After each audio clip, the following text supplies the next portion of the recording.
Olá pessoal, no vídeo de hoje eu quero falar um pouco sobre tudo que eu já fiz em Portugal para ganhar dinheiro. Algumas coisas eu me envergonho, outras coisas eu faria de novo, outras talvez eu tivesse um pouco mais de malícia para entender que não era bem esse caminho. Algumas realmente eu me arrependo muito, mas com o conhecimento que eu tenho hoje, com a cabeça que eu tenho hoje, eu tô muito mais atenta a algumas questões, algumas ciladas. E eu quero começar falando então, talvez eu crochete menos, mas só o fato de ter o crochê aqui do lado, eu acho que me deixa um pouco mais segura, mais à vontade. Esse crochê que eu trouxe, uma manta, eu peguei a referência de uma seguidora, a Elsa, que ela falou que gosta de fazer manta de crochê. E eu lembrei, que há muito tempo eu tô com vontade de fazer uma manta. Possivelmente eu não vou terminar por agora, porque uma manta requer tempo e tudo, deixar um projeto iniciado para quando eu retornar, eu tenho o inverno todo aí. Quero contar um pouco de como foi as minhas experiências de trabalho em Portugal, no sentido de o que eu fiz para ganhar dinheiro, né? Vou lembrando e trazendo de acordo com o que tá mais vivo em mim, tá mais fresco aqui na minha cabeça. E talvez não lembre de todas, porque foram muitas coisas, mas eu acho que a experiência mais dura que eu tive foi modelo de cabelo cacheado. Era um curso que uma marca muito conhecida ia lançar os profissionais de lá para lidar, né? Para eles aprenderem a lidar com esse tipo de cabelo mais cacheado, mais crespo. E eles iam selecionar algumas meninas para ser modelo de cabelo. E aí era para as pessoas do curso aprenderem então a fazer corte de cabelos cacheados e a pintar. E eles deram alguns exemplos. Eles precisavam de 3 meninas, uma de cabelo longo, uma de cabelo médio e outra de cabelo curto. Os cortes iam do cabelo muito longo para ficar um pouco menor, né, mais pro médio, o médio ia ficar um pouco mais curto e o curto curtíssimo. E eles davam um exemplo de como seria o modelo, né, do cabelo que seria ensinado, a tintura também. E aí quando eu vi, eu tava realmente numa fase precisando de muito dinheiro e dava 85 euros para quem quisesse participar disso. E aí eu realmente, foi período depois da pandemia, eu tava assim com muito necessitada mesmo de dinheiro. Eu falei, eu vou. E aí eu fui, meu cabelo tava numa fase, não sei se igual como tá agora de comprimento, talvez um pouco maior, porque eu já tinha muito tempo que eu não cortava.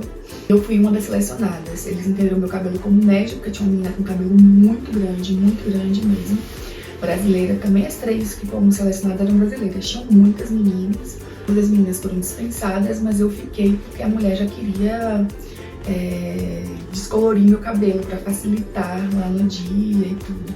E aí eu tenho foto, depois eu mostro disso. Não entendi muito bem a proposta, talvez vocês entendam ou não, vou deixar as fotos. E aí, enfim, não tinha cortado ainda, só descoloriu meu cabelo de uma forma que eu não entendi. Lembro que eu fui pra casa me sentindo estranha, mas no dia seguinte já era o dia que ia ter o curso. E aí a parte mais triste foi essa, foi a do corte.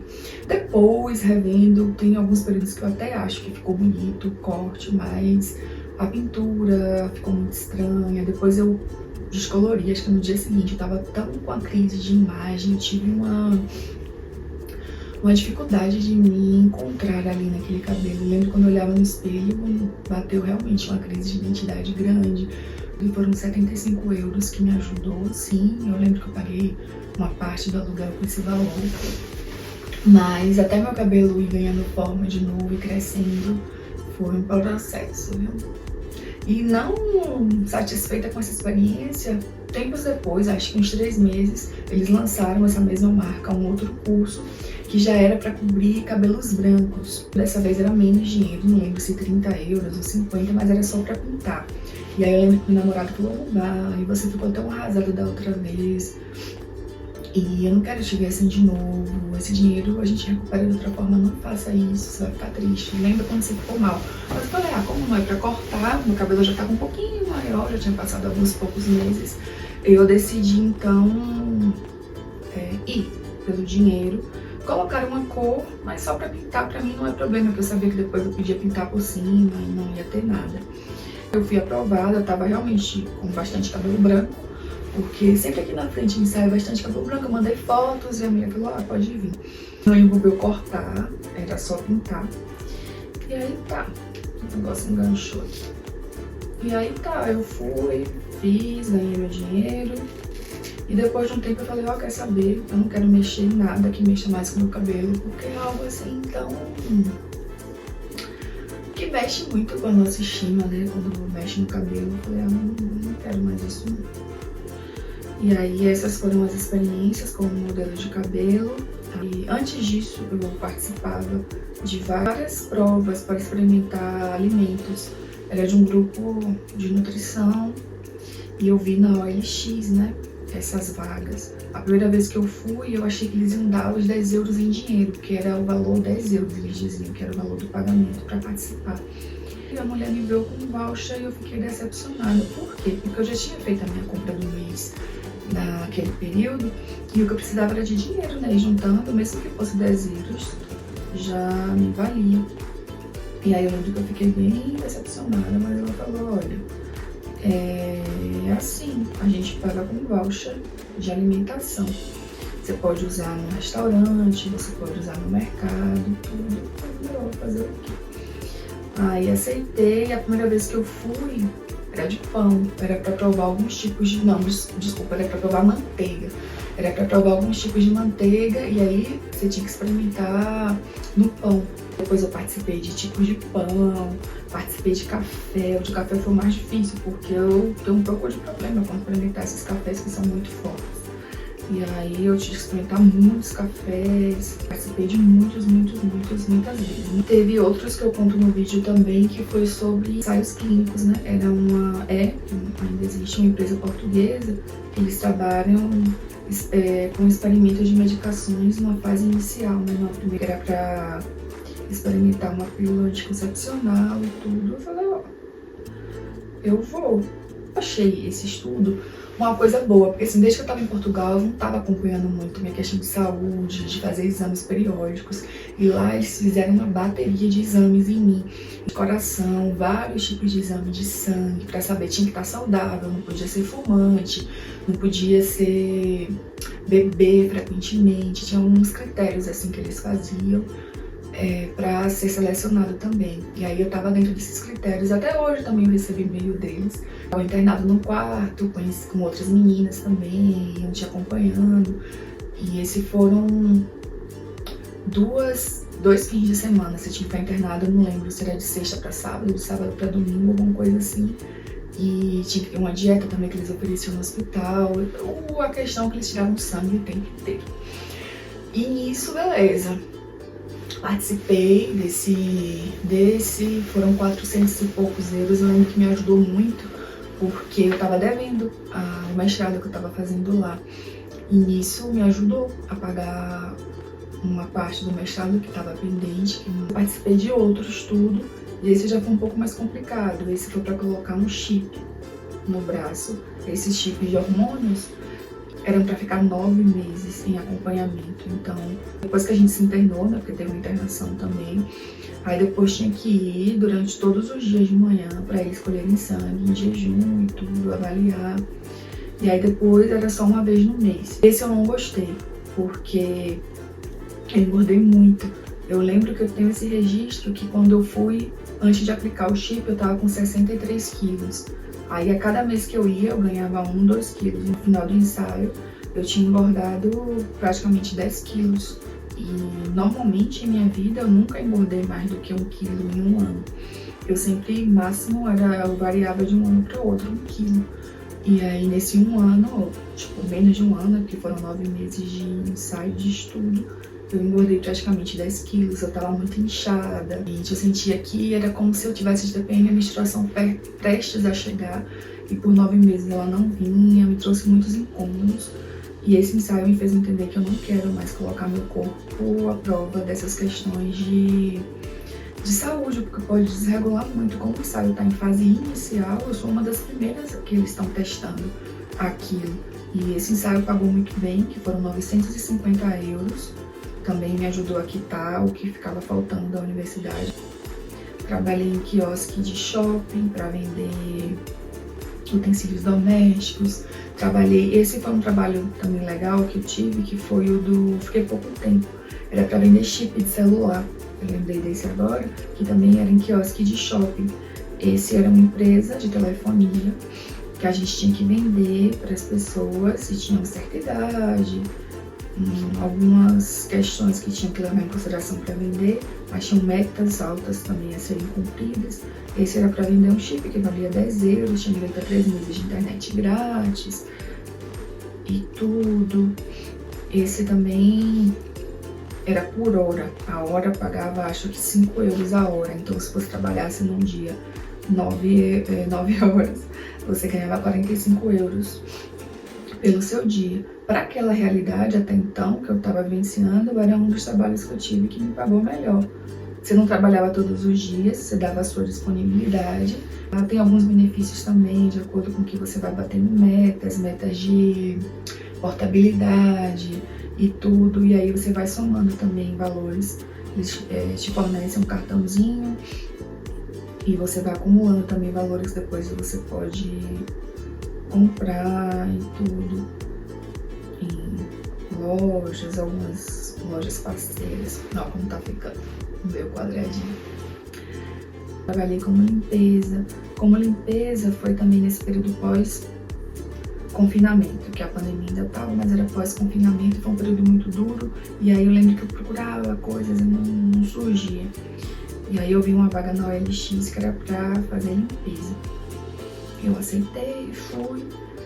E o homem fez um acordo comigo de pagamento. Eu fui com uma amiga do valor que ele combinou com a gente, que eram 3,25 euros a hora de limpeza. 3,25 euros. E não era uma limpeza tranquila, não. Era uma limpeza dura, que você não tem como parar. É uma hora de trabalho mesmo. E ele combinou esse valor com a gente, 3,25 por hora de trabalho. E ele disse que sim, que gostou do nosso trabalho, que ia ficar chamando a gente para outros. Aí a partir dali ele ficou chamando a gente para fazer pós-obra, que eu fui, era para trabalhar de manhã, a gente ficou até a noite nesse trabalho. E eu cheguei em casa morta de cansaço, assim, muita dor nas costas, porque tinha que ficar minuciosamente limpando coisas que ficam no piso, sabe? Essas coisas entre piso que fica, e você tinha que ir, insistir para limpar, e foi muito duro. E foi, quando ele foi pagar, ele cobrou como se fosse menos do que o combinado. Quando eu somava as horas, não batia. No fim das contas, eu acho que eu ganhei 280 euros. Eu tava contando 300 e algo que eu precisava pagar o aluguel com esse valor. E, gente, foi muito difícil mesmo, assim. Eu chorei de raiva. Já trabalhei de telemarketing também, só que esse eu fiquei 15 dias. Esse foi o que foi duro para eu receber dinheiro, porque combinaram comigo no fim do mês me pagar, e aí eu avisei que eu não ia continuar mais e tudo, porque eu precisava viajar, mas trabalhei 15 dias. A minha supervisora era até uma brasileira, ela disse, não se preocupe, você vai receber seu dinheiro referente aos 15 dias e tal. E esse era para vender de uma companhia elétrica, só que era para tentar fechar contratos por telefone com as pessoas. Praticamente ninguém fechava contrato nenhum, era muito difícil. E aí, nesse período, eu tinha acabado de chegar em Portugal, tinha uma semana praticamente que eu cheguei. E eu não entendia muito bem, foi a primeira vez que eu via como é que as pessoas falavam no telefone, que era tipo... Eu antes estava só observando, né? E eu vi que as pessoas sempre eram, os portugueses era algo muito negativo, a gente se expressar com oi. E tipo, iniciar oi era sempre olá, preferível, mas no telefone é tô sim. E pra mim era muito estranho, mas enfim. E eu tive dificuldade nesse início de entender, ainda mais por telefone, o que os portugueses diziam e tudo. E a minha supervisora disse que eu era muito boazinha, porque eu era muito calma, falando que tinha que ser mais exigente. Eu falei, mas gente, eu tô querendo vender algo pra pessoa e eu vou chegar lá falando alto e exigindo que ela faça o contrato comigo. Uma vez um senhor de idade me falou, ó menina, eu não quero fechar contrato nenhum, porque eu já tô perto de morrer já, e a mim não me interessa mais mexer nessas coisas, o que eu tiver de economizar não vai me fazer mais falta, toda a vida eu tive com essa mesma companhia, que também foi outra coisa que eu achava estranha, porque assim, no Brasil, a gente sempre não tinha concorrências, nem de água, nem de eletricidade, né? Era aquela empresa por cada estado e acabou. Mas aqui na Espanha, em Portugal, a questão elétrica é muito forte a nível de concorrências mesmo, de empresas chinesas, espanholas, e aí os portugueses tinham também essa raiva, porque a empresa que eu tentava vender era uma empresa espanhola. Ai, vem essas empresas espanholas pra cá. E eles disseram que eu tinha que ter dito: o senhor pelo menos economiza pro seu velório. Falaram rindo e tal, só que era um tipo de coisa que não me estranha que eles falassem, não. E jamais eu falaria. Pra mim era muito estranho esse jeito de vender que eles queriam que eu aplicasse na minha vida, que era de desenhar da pessoa, né? Depois que eu saí desse trabalho, pra receber dinheiro foi luta, viu? Eu me mandava várias mensagens: e hoje a gente deposita, tal dia a gente deposita. Aí um dia eu fui lá pessoalmente, disposta a fazer um barraco. Aí minha supervisora viu que eu falei na frente de todo mundo: olha, eu já tenho mais de um mês sem receber o que vocês disseram que ia me pagar. E aí eu comecei a falar alto, porque as pessoas que estavam lá trabalhando já entenderem que elas também estavam correndo o mesmo risco de não ser paga. E aí minha supervisora me chamou pra ir fora, minha ex-supervisora me chamou pra ir fora, e ela disse que ela mesma ia me pagar e depois acertava com o chefe, porque ela tava achando também muito errado o que ele tava fazendo. E aí me pagou o valor realmente acertado e tchau. Lembrei agora, o que eu tava tentando lembrar, que foram poucos dias, era pra panfletar uma pizzaria que ia abrir no polo universitário, que era exatamente o polo que eu fazia meu mestrado, né? E lá tinha vários restaurantes, várias coisas, e abriu uma pizzaria nova e ela queria divulgar. E aí ela me chamou pra trabalhar panfletando, eu não lembro se eram 10 euros quanto eu ganhava, fora que eu comia a pizza, que era muito boa também. E foi isso. A experiência também, eu fiquei alguns dias, não tava surtindo muito efeito a panfletagem, e a mulher decidiu encerrar, né, esse pagamento, estava sendo um custo, mas foi uma portuguesa que eu gostei muito de ter trabalhado com ela, assim, muito justa, correta e uma comunicação boa, assim. Eu trabalhei também numa cozinha de um restaurante mexicano também, mas que a galera assim da cozinha que trabalhavam eram brasileiros. E foi uma experiência terrível, né? Essa foi uma experiência que meu chefe direto não era português, mas eu sofri muita assédio moral. E foi uma experiência terrível. Eu fiquei quase um mês.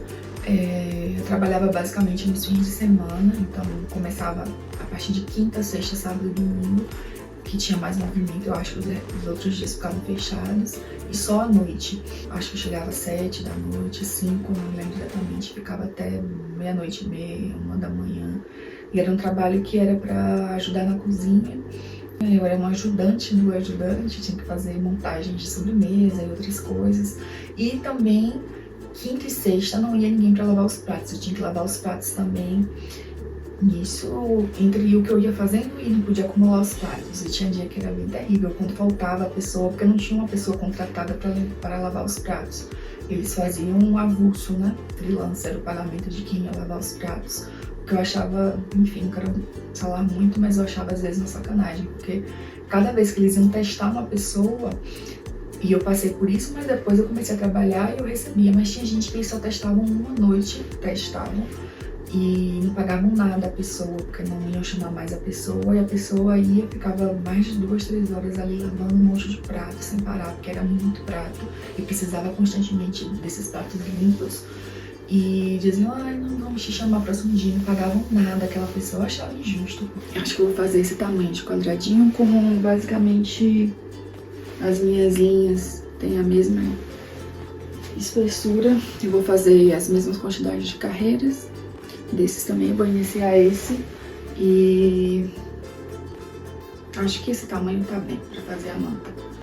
Eu entendo que era o que eu tinha de possibilidades naquele período, e foi o que me ajudou em partes a concluir alguns sonhos, a me possibilitar estar lá naquele período que era importante pra mim. Então foi isso, eu tô aqui com os quadradinhos.